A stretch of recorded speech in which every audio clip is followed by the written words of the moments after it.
Dear students, आज के lecture में हम लोग पढ़ेंगे कैटालिसिस या उत्प्रेरण।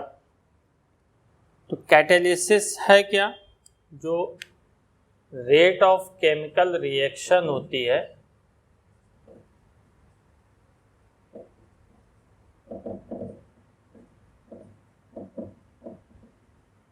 वो इन जनरल जो है डिपेंड्स ऑन कई चीज़ों पर जो है वो डिपेंड करती है। फर्स्ट जो है concentration, second temperature, third pressure,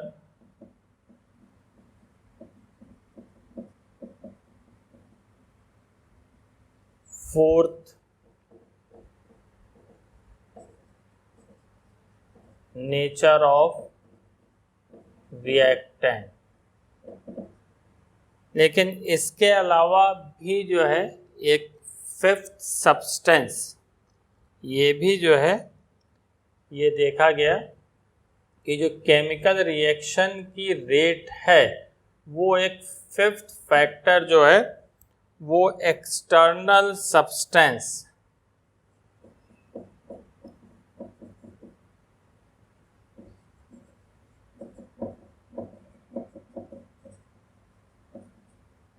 इसकी प्रेजेंस में भी जो है रेट ऑफ रिएक्शन चेंज होती है। तो इसी एक्सटर्नल सब्सटेंस को जो है कैटेलिस्ट कहा जाता है, और यही जो है फेनोमेना जो है वो कैटेलिसिस कहलाता है। यानी change of rate of chemical reaction in presence of external substance is known as catalysis, and that substance which changes the rate of reaction is known as catalyst। तो इसी फेनोमेना को जो है सबसे पहले बर्जीलियस ने जो है ये नाम दिया। तो यही एक्सटर्नल सब्सटेंस कैटलिस्ट कहलाता है, और जो फेनोमेना है द फेनोमेना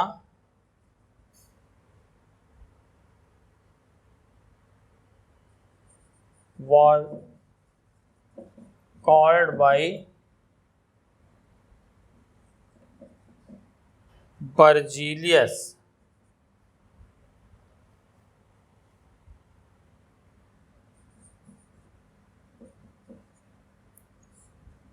क्या कहा उन्होंने इसको? कैटालिसिस। यानी किसी भी अभिक्रिया की दर, रेट ऑफ केमिकल रिएक्शन, वो 4 फैक्टर पे डिपेंड करती है। ये चारों फैक्टर आपने पढ़े हैं: कंसंट्रेशन सांद्रता, टेम्परेचर ताप, प्रेशर दाब, और चौथा फैक्टर नेचर ऑफ रिएक्टेंट अभिकारक की प्रकृति। लेकिन ये पाया गया कि कुछ बाह्य पदार्थों की उपस्थिति, प्रेजेंस ऑफ एक्सटर्नल सब्सटेंस, वो भी जो है अभिक्रिया के वेग को बढ़ा देते हैं। तो इसी एक्सटर्नल सब्सटेंस यानी इसी बाह्य पदार्थ को जो है वो उत्प्रेरक कहा गया, और इसी उत्प्रेरक की उपस्थिति में रासायनिक अभिक्रिया के वेग का परिवर्तित होना जो है वो उत्प्रेरण कहलाता है। कैटालिसिस यानी उत्प्रेरण। और ये टर्म जो है सबसे पहले बर्जीलियस ने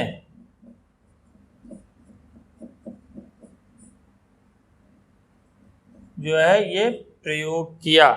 बर्जीलियस ने सबसे पहले जो है उत्प्रेरण शब्द दिया था।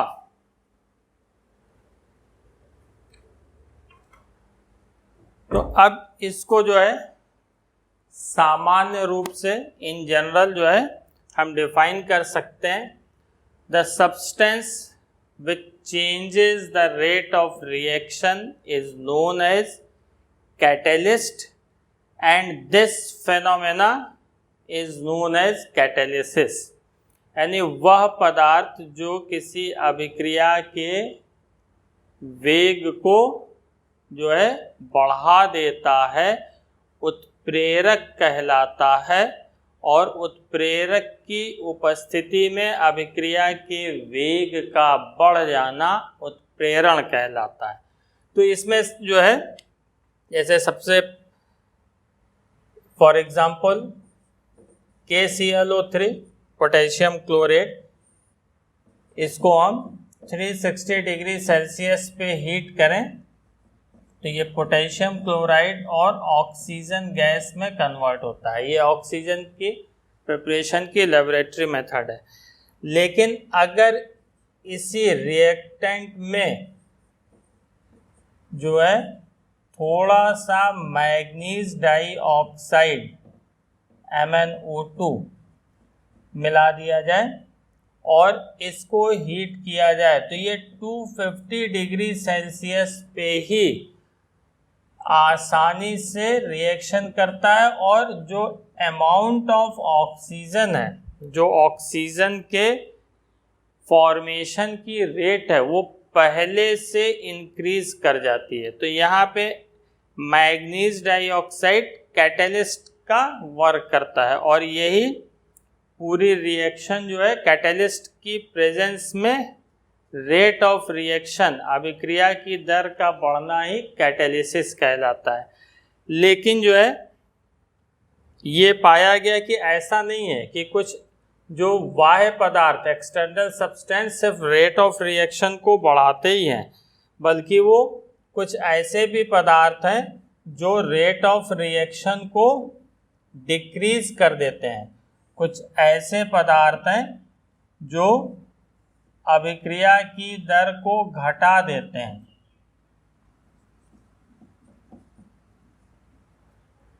जैसे इसमें H2O2 जो है वो डिकम्पोज करता है हीट करने पर या लाइट की प्रेजेंस में वाटर और ऑक्सीजन में, लेकिन फॉस्फोरिक एसिड की प्रेजेंस में इसके जो रेट ऑफ डिकम्पोजिशन है, इसके अपघटन की दर है, वो घट जाती है। यहाँ पर जो है rate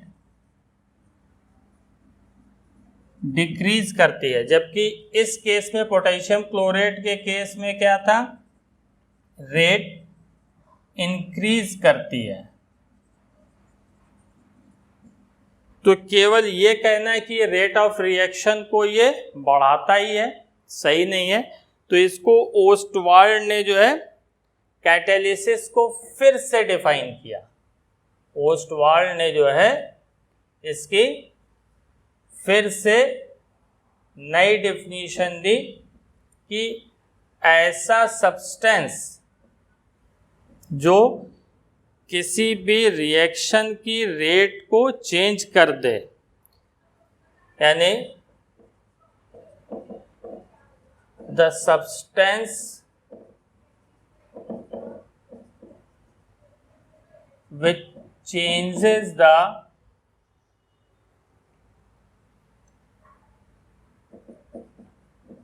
rate of reaction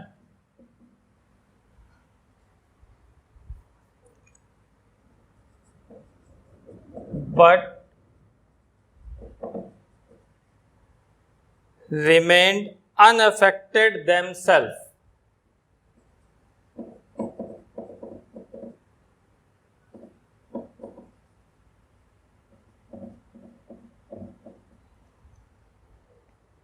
are called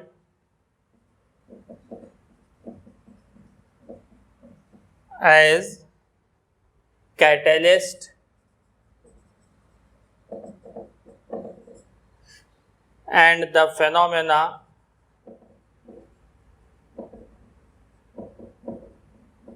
as catalysis। यानी, और ये डेफिनेशन किसने दी थी? ओस्टवाल्ड ने।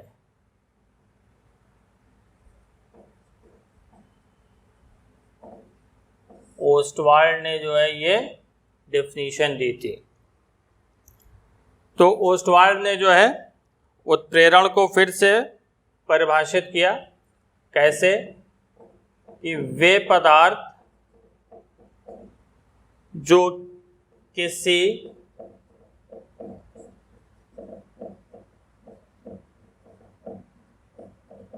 अभिक्रिया की गति को प्रभावित कर देते हैं,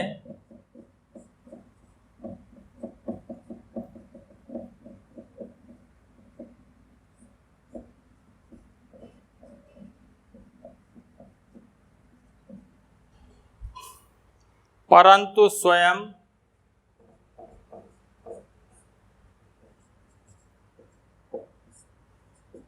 अपरिवर्तित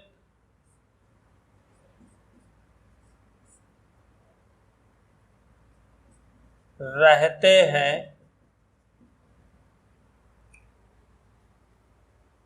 उत्प्रेरण कहलाते हैं। उत्प्रेरक कहलाते हैं। और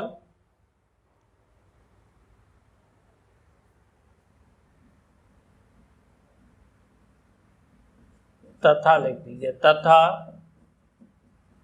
बाह्य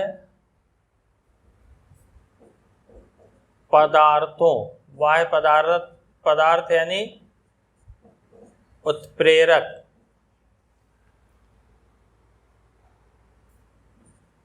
द्वारा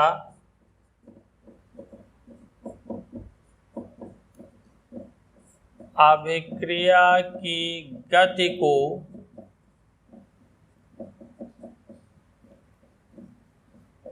प्रभावित करना उत्प्रेरण कहलाता है।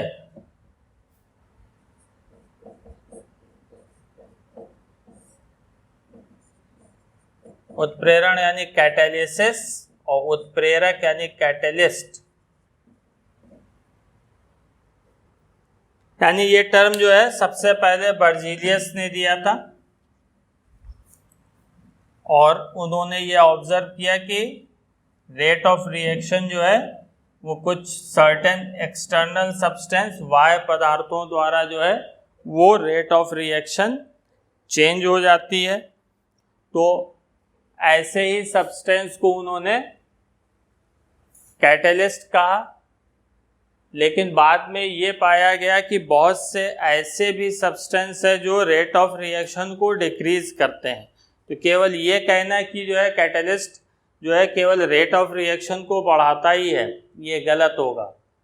तो इसी को ओस्टवाल्ड ने फिर से डिफाइन किया कि ऐसे सब्सटेंस जो किसी भी अभिक्रिया की गति को प्रभावित कर देते हैं यानी वो बढ़ा भी सकते हैं और घटा भी सकते हैं।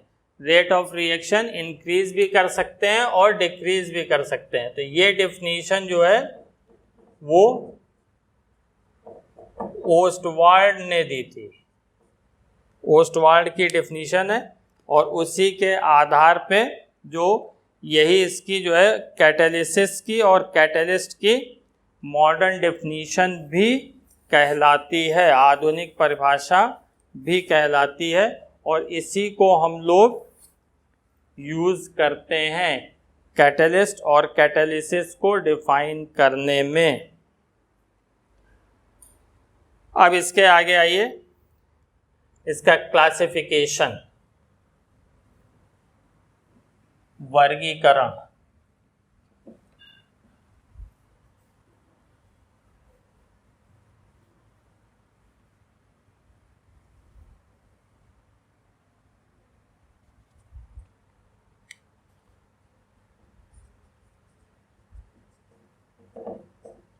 क्लासिफिकेशन ऑफ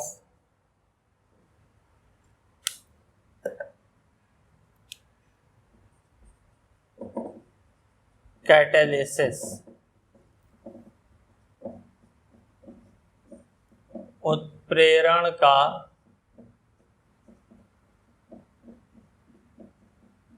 वर्गीकरण।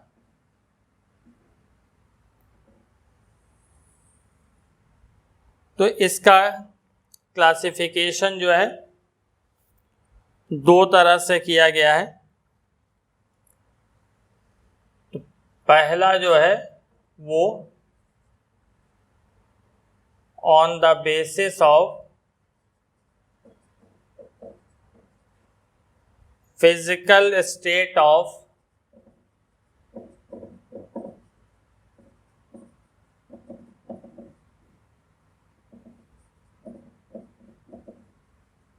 reactants and catalyst, यानी अभिकारकों व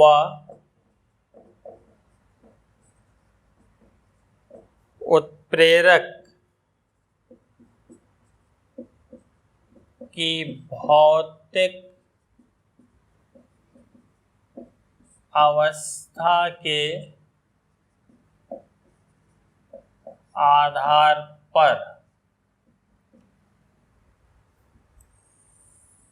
तो इस बेसिस पे जो है कैटालिसिस दो तरह की होती है, होमोजीनियस कैटालिसिस और हेट्रोजीनियस। तो उसको हम लोग वन बाय वन पढ़ेंगे। पहला होमोजीनियस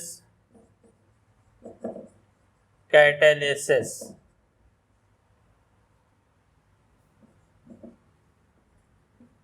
समांग या समांगी भी लिखते हैं, उत्प्रेरण। फर्स्ट है होमोजीनियस कैटालिसिस, समांग उत्प्रेरण। तो homogeneous catalysis, when the phase of catalyst and reactant are same, then it is called homogeneous catalysis। यानी when the phase of catalyst and reactant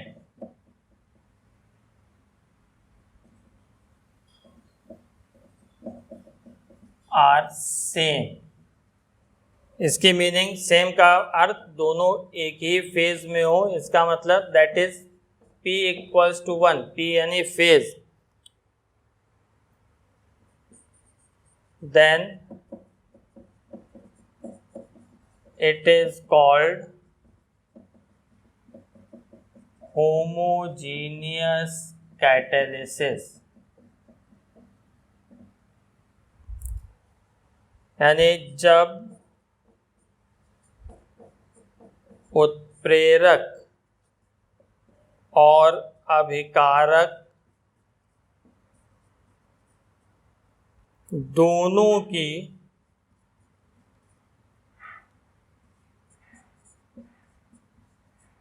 phase यानी प्रावस्था, प्रावस्था का मान, दोनों की प्रावस्था का मान एक, अर्थात P इक्वल्स टू 1 होता है, तब इसे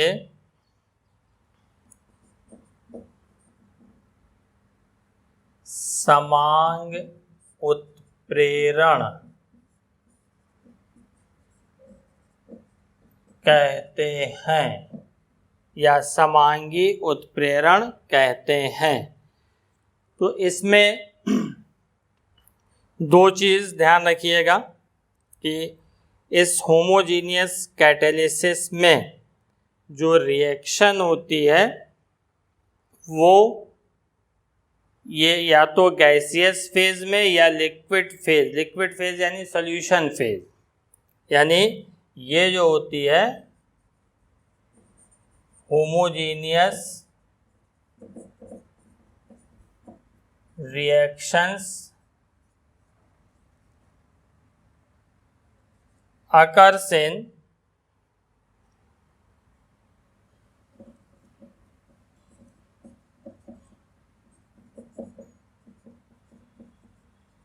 gaseous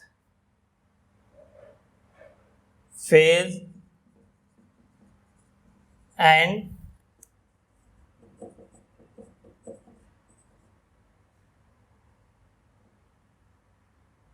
liquid phase।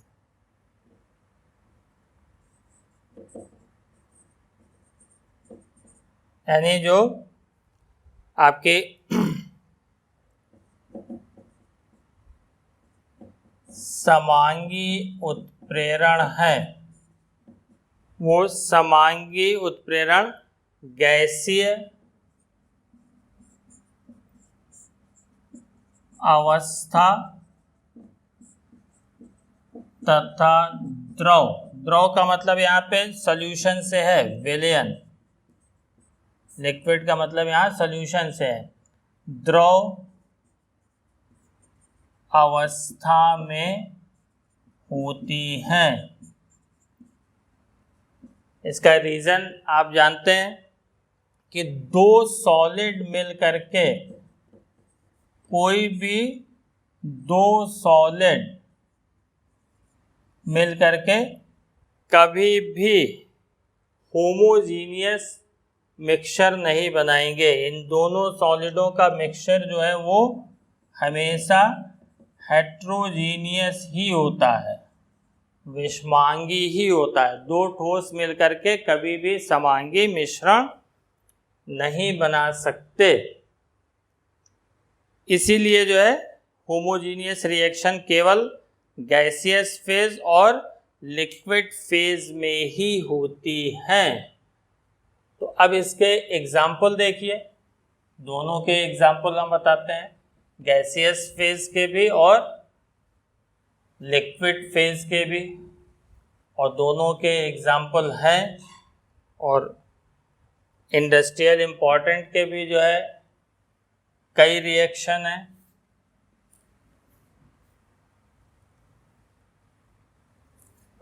जिनका जो है बहुत इंडस्ट्रियल इम्पोर्टेंस है, जो बहुत से सब्सटेंस प्रिपरेशन में यूज़ किए जाते हैं। तो गैसियस फेज कैटालिसिस में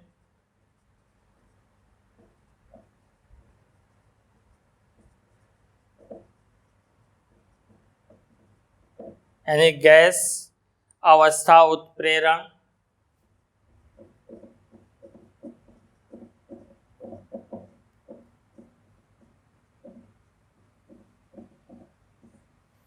इसमें बहुत सारे एग्जाम्पल हैं। सल्फर डाइऑक्साइड ऑक्सीजन से नाइट्रिक ऑक्साइड गैस की प्रेजेंस में, यहाँ नाइट्रिक ऑक्साइड कैटलिस्ट है, सल्फर ट्राइऑक्साइड बनाता है। तो ये नाइट्रिक ऑक्साइड जो है ये कैटलिस्ट की तरह वर्क करता है। यहाँ रिएक्टेंट गैसियस फेज में है और कैटलिस्ट भी गैसियस फेज में है। तो यही इसके पहचानने का तरीका है, जो कॉमन तरीका।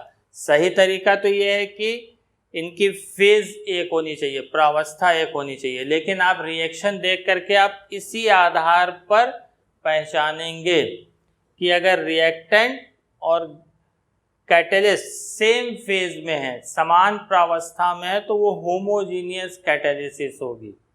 बस केवल उसमें इतना ध्यान रखिएगा कि दो सॉलिड मिलकर के कभी भी होमोजीनियस मिक्सचर नहीं बना सकते, यानी कभी भी दो सॉलिड मिलकर के वो होमोजीनियस नहीं हो सकते। बस इतना ध्यान रखिएगा। तो ये आप इसमें कभी कंफ्यूज नहीं होंगे। तो ये जो प्रोसेस यूज होता है ये लेड चैम्बर प्रोसेस है।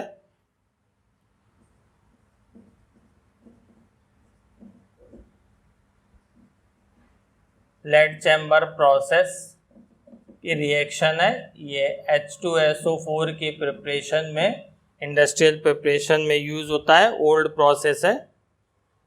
सिमिलर वे में जो है डिकम्पोजिशन ऑफ एथेनॉल या एसिटल्डिहाइड की वेपर्स जो है वो आयोडीन वेपर, इसकी प्रेजेंस में ये मीथेन और कार्बन मोनोऑक्साइड में डिकम्पोज कर जाते हैं।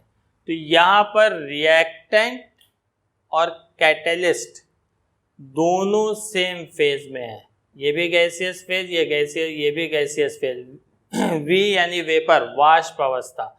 यहाँ अभिकारक और उत्प्रेरक दोनों वाष्प अवस्था या गैसीय अवस्था में है। तो ये भी जो है समांग उत्प्रेरण के अंतर्गत आएगा, होमोजीनियस कैटालिसिस के अंतर्गत आएगा। अब कुछ एग्जाम्पल जो है लिक्विड फेज के देख लीजिए।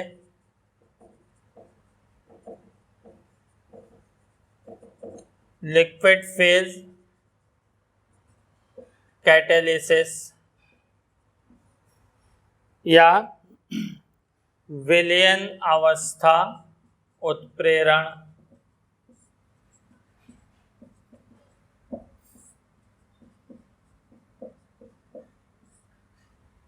तो इसमें जैसे हाइड्रोलिसिस ऑफ एस्टर, किसी भी एस्टर की हाइड्रोलिसिस, एस्टर ये जनरल फॉर्मूला लिखा है, इन प्रेजेंस ऑफ एसिड और बेस H+ और OH-। तो ये किसी भी acid HCl, H2SO4, base NaOH, KOH, ये आप काइनेटिक्स में पढ़ चुके हैं। एसिड की प्रेजेंस में फर्स्ट ऑर्डर काइनेटिक्स होती है और अल्कलाइन मीडियम में ये सेकेंड ऑर्डर की काइनेटिक्स होती है। तो ये हाइड्रोलाइज हो जाता है, ये जिससे खुद मिल करके बने होते हैं, यानी एस्टर जो है वो कार्बोक्सिलिक एसिड और अल्कोहल में हाइड्रोलाइज हो जाता है। तो यहाँ पर एस्टर लिक्विड फेज में है, वाटर भी लिक्विड फेज में है, और आपका जो कैटलिस्ट है एसिड या बेस, उसका भी सॉल्यूशन रहता है, तो ये भी लिक्विड फेज में है। तो हाइड्रोलिसिस ऑफ एस्टर भी जो है होमोजीनियस कैटालिसिस। इसी तरह से हाइड्रोलिसिस ऑफ केन शुगर, तो केन शुगर का जो सॉल्यूशन होता है उसकी भी हाइड्रोलिसिस एसिड की प्रेजेंस में होती है, H2SO4 की प्रेजेंस में, और ये ग्लूकोज और फ्रक्टोज में हाइड्रोलाइज हो जाता है।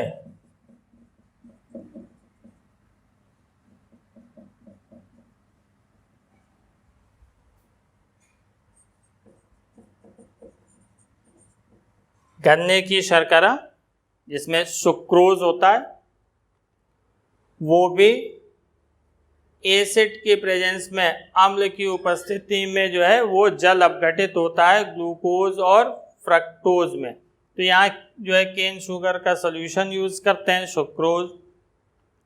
हाइड्रोलिसिस वाटर, तो ये दोनों लिक्विड फेज में। एसिड भी जो है हमारा लिक्विड फेज में होता है, तो ये भी होमोजीनियस कैटालिसिस के अंतर्गत आएगा, समांग उत्प्रेरण के अंतर्गत आएगा।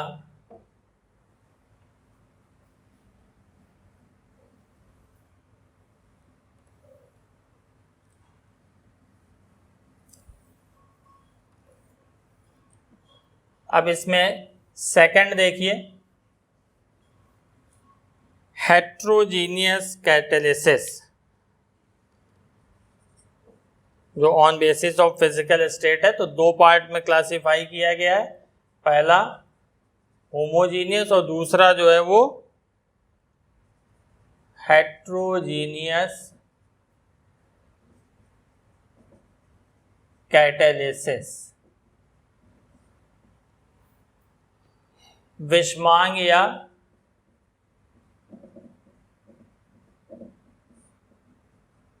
विषमांगी उत्प्रेरण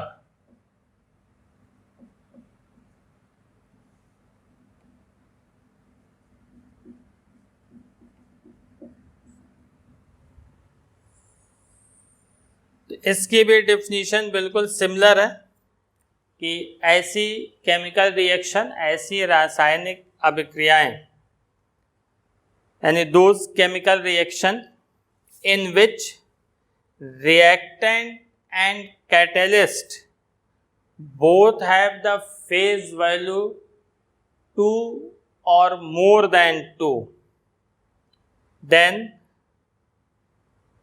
they exhibit heterogeneous catalysis, or then they are known as heterogeneous catalysis। ऐसी अभिक्रियाएं जिनमें अभिकारक और उत्प्रेरक दोनों की प्रावस्थाओं का योग 2 या 2 से अधिक होता है, विषमांगी उत्प्रेरण के अंतर्गत आती हैं। तो इसमें इसको लिखेंगे the reaction in which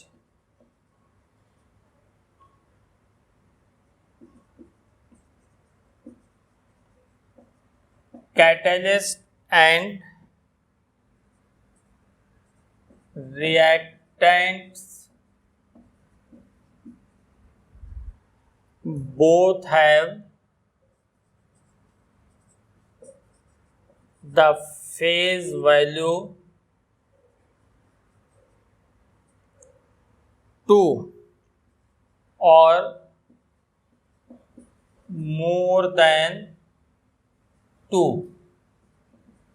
that is P यानी phase greater than equal to 2,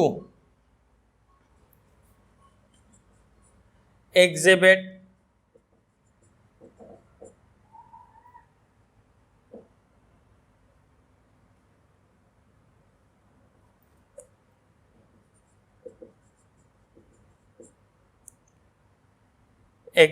the heterogeneous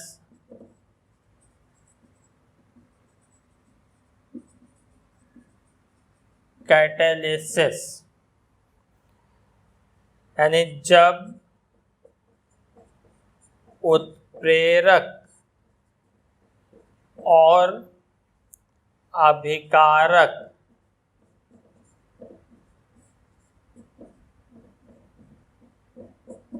दोनों की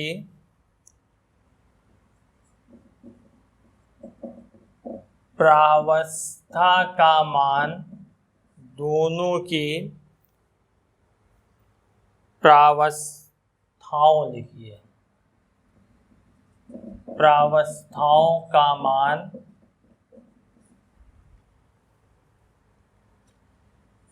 2 या 2 से अधिक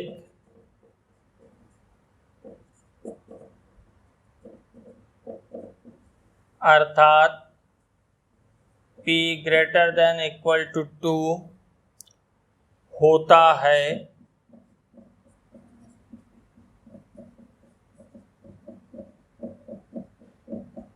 विषमांगी उत्प्रेरण को प्रदर्शित करती हैं। एग्जिबिट यानी प्रदर्शित करती हैं। तो अब इसके कुछ एग्जाम्पल हैं। तो इसमें तीनों तरह के हो सकते हैं, solid solid catalysis, solid liquid catalysis, solid gas catalysis. तो एक एक करके देखिए। सॉलिड सॉलिड कैटालिसिस, इसमें एक कॉमन एग्जांपल है जो अभी आपने पढ़ा,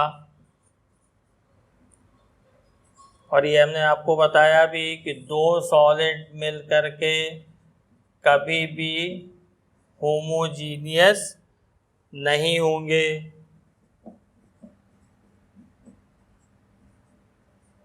तो यहाँ पे रिएक्टेंट अभिकारक ठोस अवस्था में और उत्प्रेरक भी ठोस अवस्था में। यहाँ रिएक्टेंट सॉलिड फेज में है, कैटेलिस्ट भी सॉलिड फेज में, तो इसका फेज 2 हो जाएगा। तो ये हेट्रोजीनियस कैटालिसिस में आएगा। इसी तरह से सॉलिड लिक्विड कैटालिसिस, इसमें भी बहुत सारे एग्जाम्पल हैं।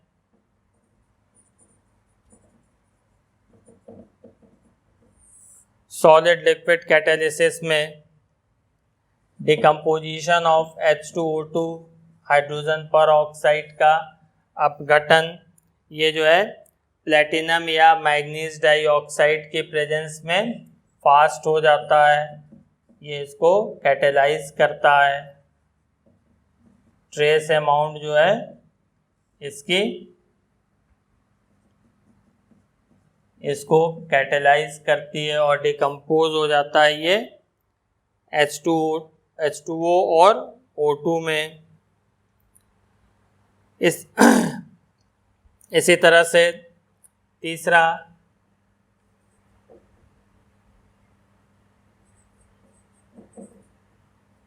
लिक्विड लिक्विड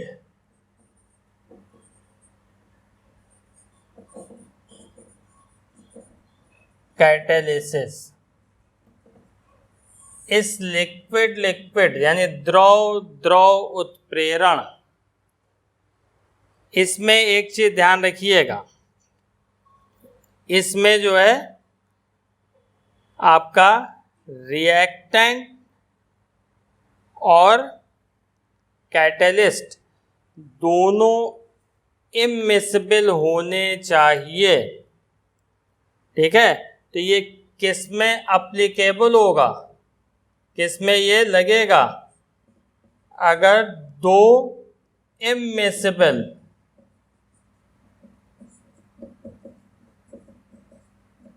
लिक्विड हो, यानी दो अमिश्रणीय द्रव होंगे तभी ये लगेगा। अगर दोनों मिसिबल हुए, दोनों मिश्रणीय हुए, तब वो होमोजीनियस में आ जाएगा। ये चीज बहुत ध्यान रखिएगा केयरफुली। तो इसमें भी डिकम्पोजिशन ऑफ H2O2 किसकी प्रेजेंस में? मरकरी की प्रेजेंस में, पारे की उपस्थिति में H2O2 का अपघटन, ये हेट्रोजीनियस कैटालिसिस है। यहाँ पे है तो ये भी लिक्विड फेज में और ये भी लिक्विड फेज में, लेकिन कैटलिस्ट और रिएक्टेंट ये दोनों इमिसिबल हैं, अमिश्रणीय है।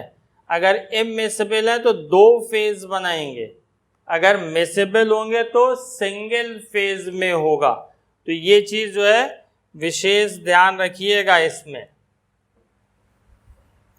कि लिक्विड जो है, लिक्विड और लिक्विड फेज की जो है कैटालिटिक रिएक्शन होमोजीनियस भी हो सकती है और हेट्रोजीनियस भी। होमोजीनियस में जैसे अभी आपको बताया एस्टर का एसिड के प्रेजेंस में, तो एसिड जो है वो एस्टर के साथ मिसिबल है, लेकिन यहाँ H2O2 मरकरी के साथ इमिसिबल है। तो अगर इमिसिबल हुआ, अमिश्रणीय हुआ, तो वो हेट्रोजीनियस में आएगा। फोर्थ इसमें देखिए सॉलिड गैस कैटालिसिस, ठोस गैस उत्प्रेरण। तो इसमें बहुत सारे एग्जाम्पल हैं, जो इंडस्ट्रियल यूज वाले हैं वही आपको हम बताते हैं।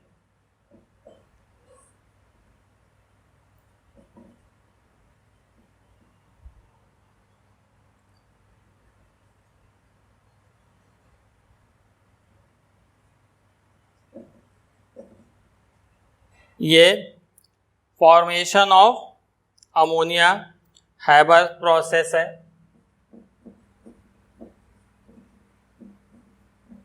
हैबर विधि से अमोनिया का निर्माण। यहाँ पे आयरन कैटेलिस्ट है, MO जो है मोलिब्डेनम जो होता है वो प्रोमोटर की तरह यूज होता है, और रिएक्शन जो होती है वो नियरली 200 एटमॉस्फेरिक प्रेशर और 500 डिग्री सेल्सियस पर रिएक्शन होती है। यहाँ ध्यान रखिएगा, मोलिब्डेनम जो होता है ये वर्धक है, प्रोमोटर, उत्प्रेरक वर्धक भी कह सकते हैं इसको। तो प्रोमोटर का जो है रेट ऑफ रिएक्शन से कोई मतलब नहीं, ये आगे आपको बताएंगे। तो यहाँ पर रिएक्टेंट गैसियस फेज में और कैटेलिस्ट सॉलिड फेज में। तो यहाँ पे टोटल फेज 2 हो गई, क्योंकि सभी गैसें मिलके जो है एक फेज बनाती है और एक सॉलिड, तो इसकी फेज 2 है। तो ये हेट्रोजीनियस में आएगा।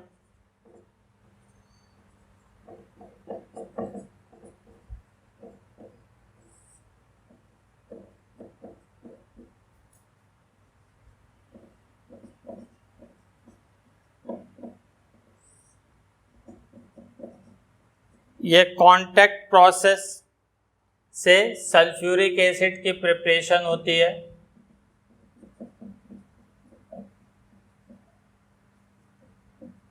संपर्क विधि से सल्फ्यूरिक अम्ल का निर्माण। तो उसमें सल्फर ट्राइऑक्साइड की प्रिपरेशन में प्लेटिनम या वनेडियम पेंटाऑक्साइड कैटेलिस्ट की तरह यूज करते हैं।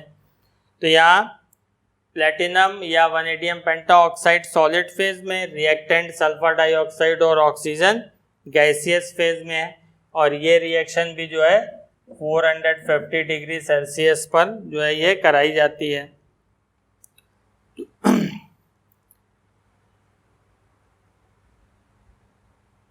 तो ये सारे जो है हेट्रोजीनियस रिएक्शन। इसी तरह से जो है ओस्टवाल्ड मेथड से नाइट्रिक एसिड बनाते हैं, तो उसमें अमोनिया का ऑक्सीडेशन करते हैं।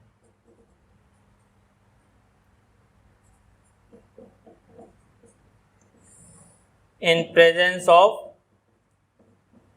Platinum catalyst nearly 800 degree Celsius इसका टेम्परेचर होता है।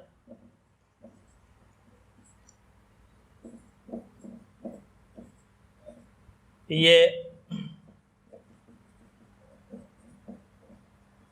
ओस्टवाल्ड प्रोसेस है, ओस्टवाल्ड विधि है नाइट्रिक एसिड HNO3 बनाने की। उसमें नाइट्रिक ऑक्साइड का प्रिपरेशन जो है अमोनिया के ऑक्सीडेशन से किया जाता है। तो यहाँ रिएक्टेंट अमोनिया और ऑक्सीजन ये गैसियस फेज में, कैटेलिस्ट सॉलिड फेज में। तो टोटल फेज इसमें हो गई 2, क्योंकि सभी गैसें मिलके एक फेज बनाएंगी और कैटेलिस्ट सॉलिड एक अलग फेज, तो टोटल फेज हो गए 2। तो ये भी हेट्रोजीनियस कैटेलिसिस में आएगा। इस तरह से और भी बहुत सारी जो है इसकी रिएक्शन है, तो बहुत बताने की ज़रूरत नहीं है। बाकी आप अपनी जो है रेफरेंस बुक से एक्स्ट्रा बहुत सारी रिएक्शन है उसको पढ़िएगा। इतनी चीज़ आपको समझ में आई होगी। आज के लेक्चर में बस इतना ही।